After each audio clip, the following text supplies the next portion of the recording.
Morning students. आप लोगों को पता है इस समय कोविड चल रहा है। कोविड-19 में सभी लोग घर पर हैं, सभी लोग सेफ्टी बनाए हुए हैं। ये एक इतनी बड़ी महामारी है जिसका कि वर्णन अभी तक नहीं मिला है। ना इसका कोई इलाज है, ना ही इसका कोई समाधान है। इसका केवल और केवल एक ही समाधान है, सोशल डिस्टेंस मेंटेन रखें, मास्क लगाएं। आप लोगों को ऐसी दशा में ये हमारी गवर्नमेंट का सराहनीय प्रयास है कि उसने एक ऑनलाइन कोर्स पूरे प्रदेश के लिए जारी किया है, जिससे कम से कम आप लोग अपने कोर्स में पीछे न रहें और पूरे देश के जो अदर स्टूडेंट्स हैं उन सब के साथ compete कर सकें।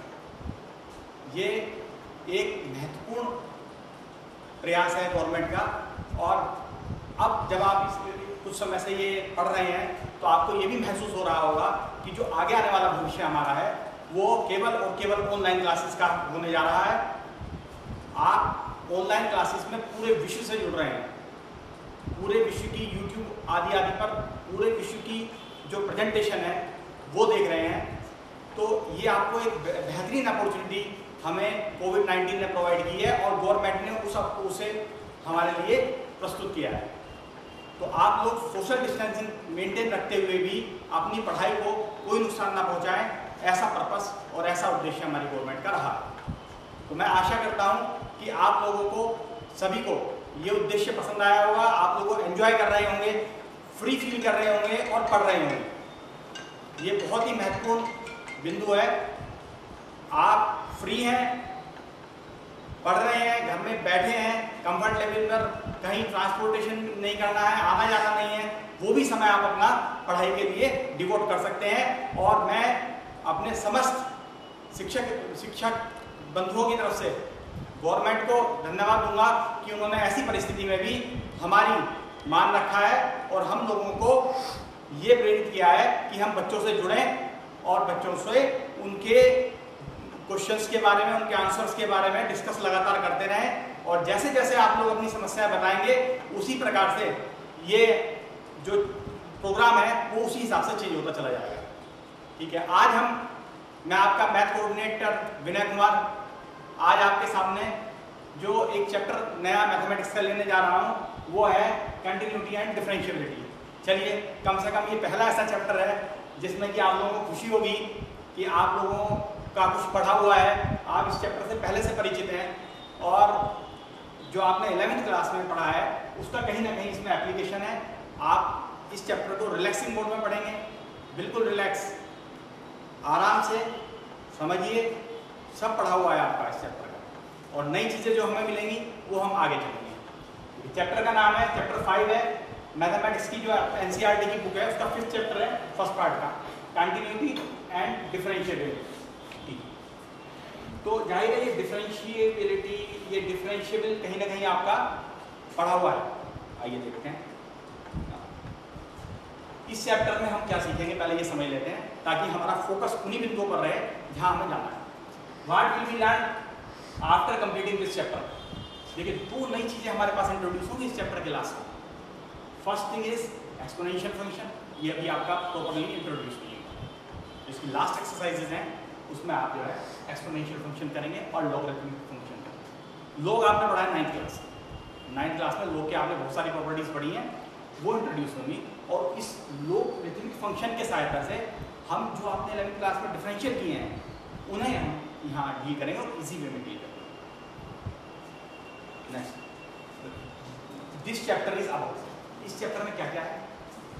व्हाट इज कंटिन्यूटी, कंटिन्यूटी से आप क्या समझते हैं। कंटिन्यूटी ये वर्ड भी आपका कहीं ना कहीं डेली लाइफ में रिजेंबल होता है, मिलता जुलता प्रतीत होता है कि हाँ कंटिन्यूटी कहीं है।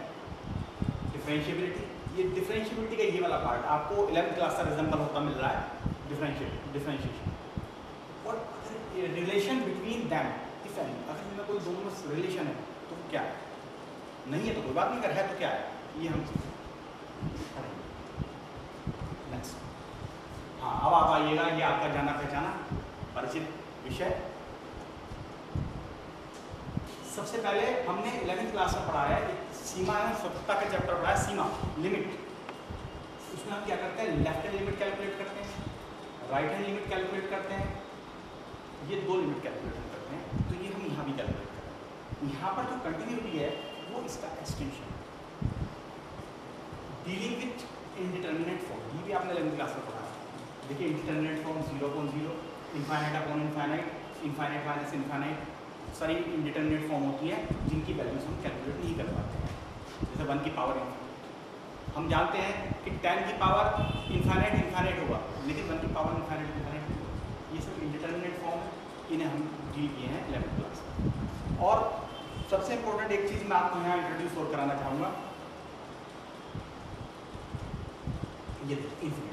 जो ये आप इन्फिनिटी देख रहे हैं, बहुत से लोग समझते हैं कि इन्फिनिटी नंबर है, लेकिन infinity is not a number, ये एक सिंबल है, ये नंबर नहीं है।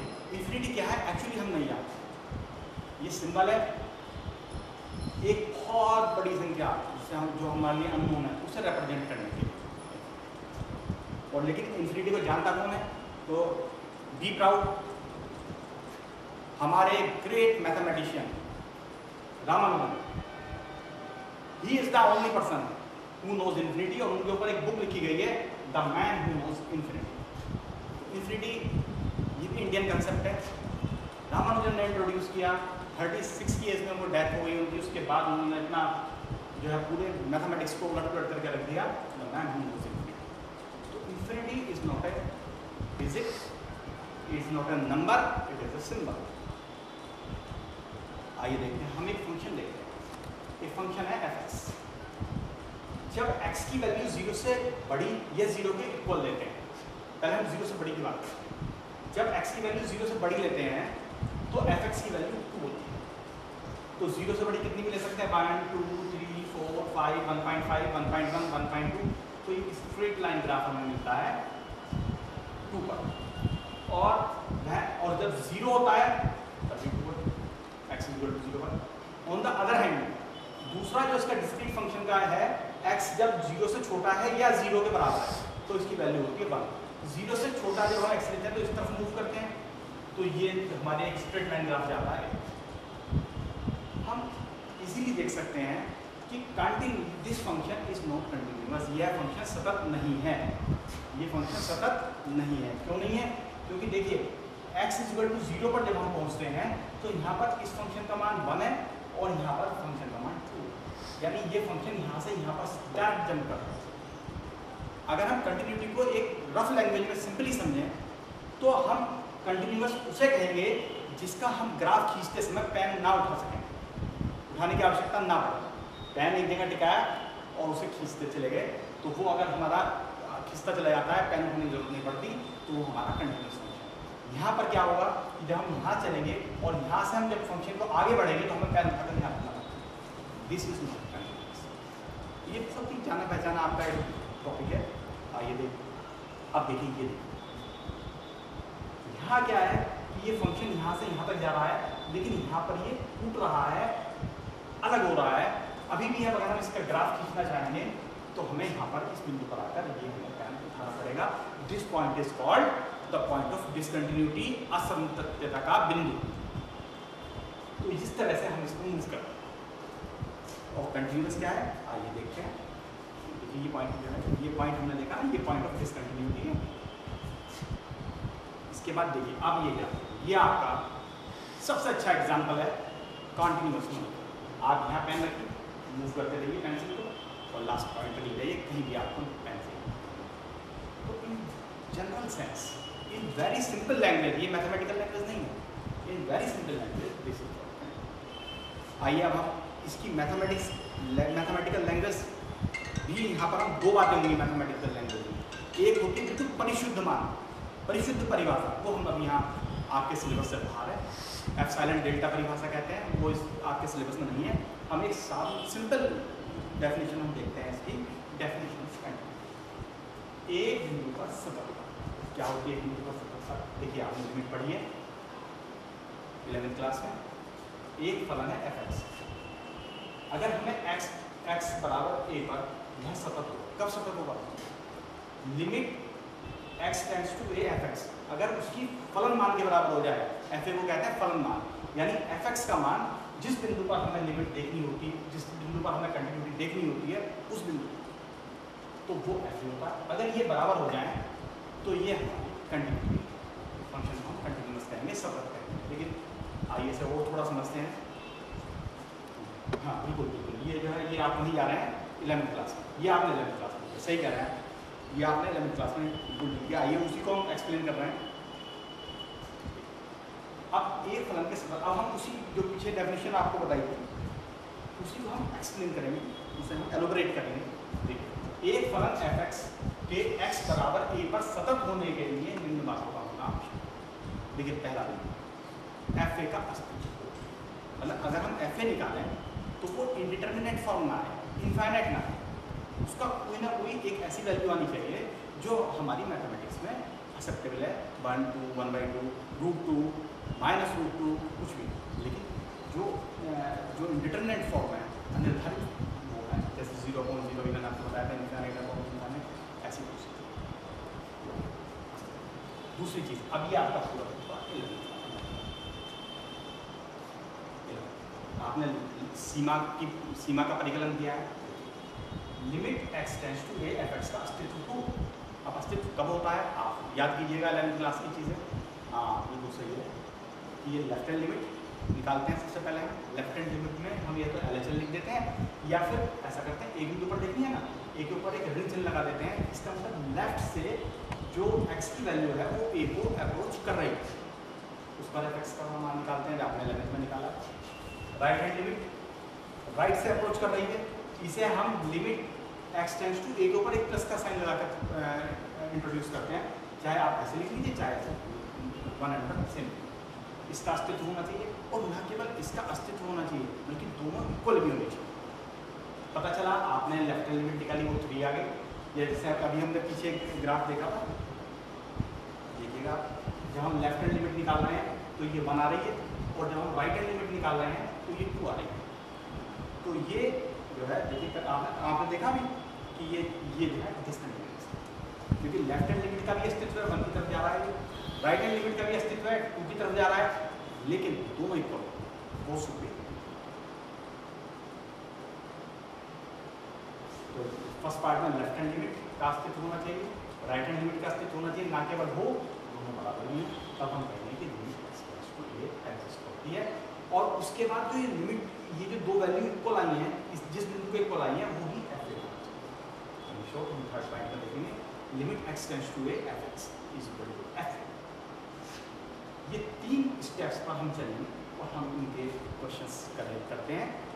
मैं आपको एक क्वेश्चन कराता हूँ दूंगा करने के लिए आपको, और आज मैं जो आपको करा रहा हूँ वो स्टेप वाइज करा रहा हूँ, कोई ज़रूरी नहीं है आपने ये सेकंड स्टेप 11th में रखा है, आप direct left hand limit right hand limit निकालिए और क्वेश्चन सॉल्व करिए, ठीक है, ऐसे निकालिए क्वेश्चन सॉल्व करिए। लेकिन आगे देखिए, अगर हम स्टेप वाइज चलते हैं तो हमें सबसे बड़ा बेनिफिट ये होता है कि हमारी जो मिस्टेक्स की चांसेस हैं वो मिनिमाइज हो जाते हैं, न्यूनतम। आइए हम एक क्वेश्चन देखते हैं। x is equal to a पर फलन fx is equal to 2x + 3 के सांख्यिकी ज्ञात कीजिए, परीक्षण कीजिए। देखिए कि क्या ये x is equal to a पर कॉन्टिन्यूस है। 3 स्टेप्स में चलेंगे। पहले स्टेप में हम क्या करेंगे, हम सबसे पहले ये देखेंगे कि देखिए x इज इक्वल टू 1 पर देखना है, जो हमने पीछे डेफिनेशन जो हमने बताई थी, तो f a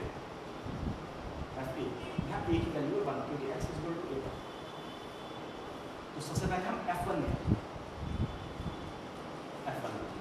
हमने फर्स्ट स्टेप में f1 यानी x की जगह डायरेक्टली 1 प्लेस कर दिया, 2 + 2 × 1 2 + 4 5।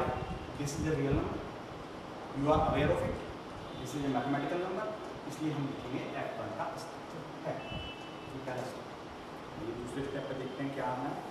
दूसरे स्टेप में 3 पार्ट में बनाएंगे, लेफ्ट हैंड लिमिट निकालेंगे, राइट हैंड लिमिट निकालेंगे, और फिर दोनों को देखेंगे इक्वल है या नहीं।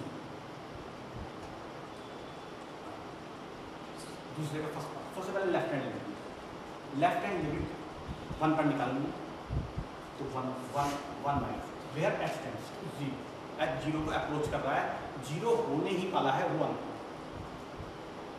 Limit h tends to 0। अब जो हमारा फंक्शन था, ये था 2x + 3, तो यहाँ पर जब हम f1 - h निकाल रहे हैं तो x की वैल्यू को 1 - h लिखेंगे, x की वैल्यू को 1 - h। की वैल्यू को 1 माइनस एच। इसे सॉल्व करते हैं, 2 1 जा 2, 2 + 3 5 हो जाएगा, 5 - 2h, एच की जगह 0 प्लेस कर देते हैं, 5 डेफिनेट वैल्यू, दूसरी डेफिनेट वैल्यू, दैट्स व्हाई हम कहेंगे लेफ्ट हैंड लिमिट एग्जिस्ट, अस्तित्व है। Right hand limit, right hand limit h tends to 0 f1 + h, जो हमारा फलन है, फंक्शन है fx = 2x + 3, x की जगह 1 + h रखते हैं, सॉल्व करते हैं। पहले सॉल्व करेंगे, ये डायरेक्ट h की वैल्यू यहाँ नहीं रखेंगे, पहले से सिंप्लीफाई करेंगे। अभी और भी एग्जांपल ऐसे आएंगे कि अगर आपने पहले वैल्यू रख दी तो आखिर अनिर्धारित फॉर्म मिलेगी आपको 0/0 इनफाइनाइट बाय इनफाइनाइट। तो be careful about these things. h की जगह 0 रखते हैं, तो ये वेरी गुड। फर्स्ट पार्ट में भी आप देखें लेफ्ट हैंड लिमिट भी 5 आई है और राइट हैंड लिमिट भी 5 आई है। दिस मीन्स क्लियर है कि left hand limit right hand limit दोनों एग्जिस्ट करती हैं, दोनों इक्वल हैं और एक किस नंबर के इक्वल है 5। तो हम कहेंगे कि फलन की सीमा अस्तित्व में है, या फलन की सीमा का अस्तित्व है, या हम कहेंगे लिमिट एग्जिस्ट, और लिमिट क्या है, limit x tends to 1 fx = 5। Third point, third step में हमारा क्या था, ये एक बार देख लेते हैं। थर्ड स्टेप में था limit x tends to fx की वैल्यू f के इक्वल होनी चाहिए।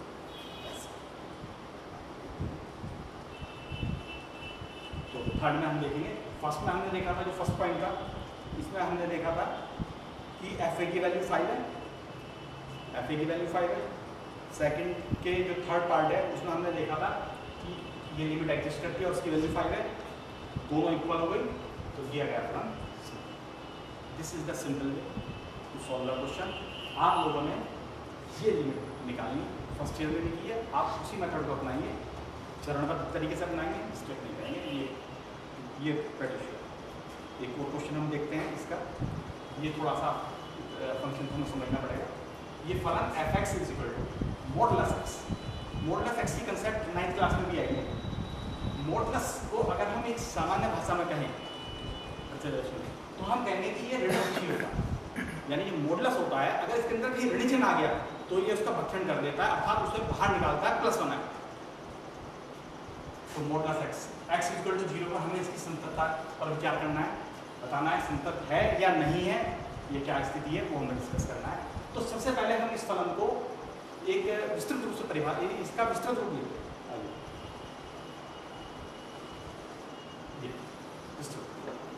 जब x की वैल्यू 0 से छोटी है, समझिएगा बात, x की वैल्यू 0 से छोटी है नेगेटिव होगी, उसे पॉजिटिव बनाने के लिए हमें एक नेगेटिव से और मल्टीप्लाई करना होगा, इसलिए इसकी वैल्यू होगी -x। और जब x की वैल्यू 0 से बड़ी होगी तो वो ऑलरेडी पॉजिटिव है, तो मॉडुलस x की वैल्यू होगी पॉजिटिव, और जब 0 पर इसकी वैल्यू 0 आती है, इसकी वैल्यू 0 आती है, इसलिए इक्वल टू साइन दोनों पर और एट x = 0 हम इसकी कंटिन्यूटी। सबसे पहला स्टेप fa निकालते हैं, याद कीजिएगा fa निकालते हैं। fa यहाँ पर a की वैल्यू 0, f0 निकालते हैं, x की वैल्यू 0, चाहे आप इस पार्ट से निकाल लीजिए चाहे इस पार्ट से निकाल लीजिए, f की वैल्यू 0 आ गई, एक नॉन क्वांटिटी है, अस्तित्व। अब देखिए सेकंड का फर्स्ट पार्ट करते हैं, लेफ्ट हैंड लिमिट 0 पर निकालना है, 0 - h, 0 - h, जो ये -h है ये 0 से छोटा, और जब ये 0 से छोटा है तो 0 से छोटे के लिए हमें 0 से छोटा हमें ये फॉर्म ये 0 से बड़े के लिए रहेगा, हमें 0 से छोटे होना पड़ेगा। तो -x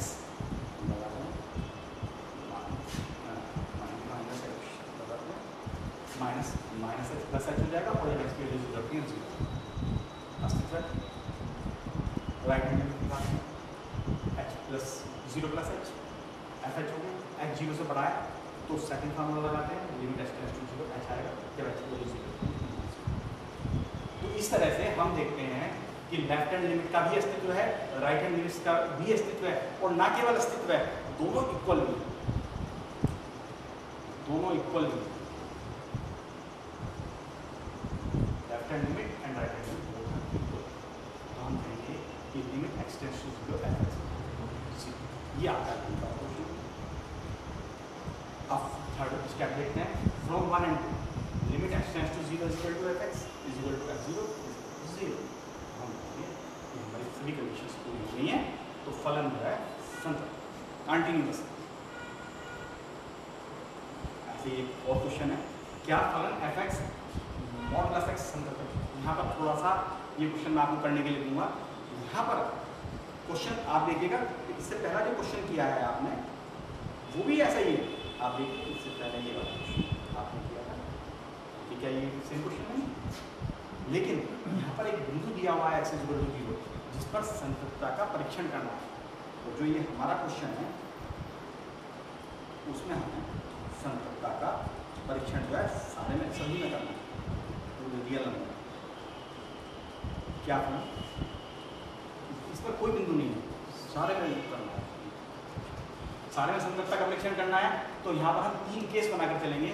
मान लीजिए कोई बिंदु लेंगे, कोई रियल नंबर लेंगे सी रियल नंबर लेंगे, लेफ्ट हैंड लिमिट निकालेंगे, पहले लेंगे सी 0 से छोटा है, केस 1। केस 2 में लेंगे सी 0 के इक्वल है। अब जब केस 2 में सी 0 के इक्वल लेंगे तो ये आपका वही क्वेश्चन बन गया जो अभी हमने सॉल्व किया।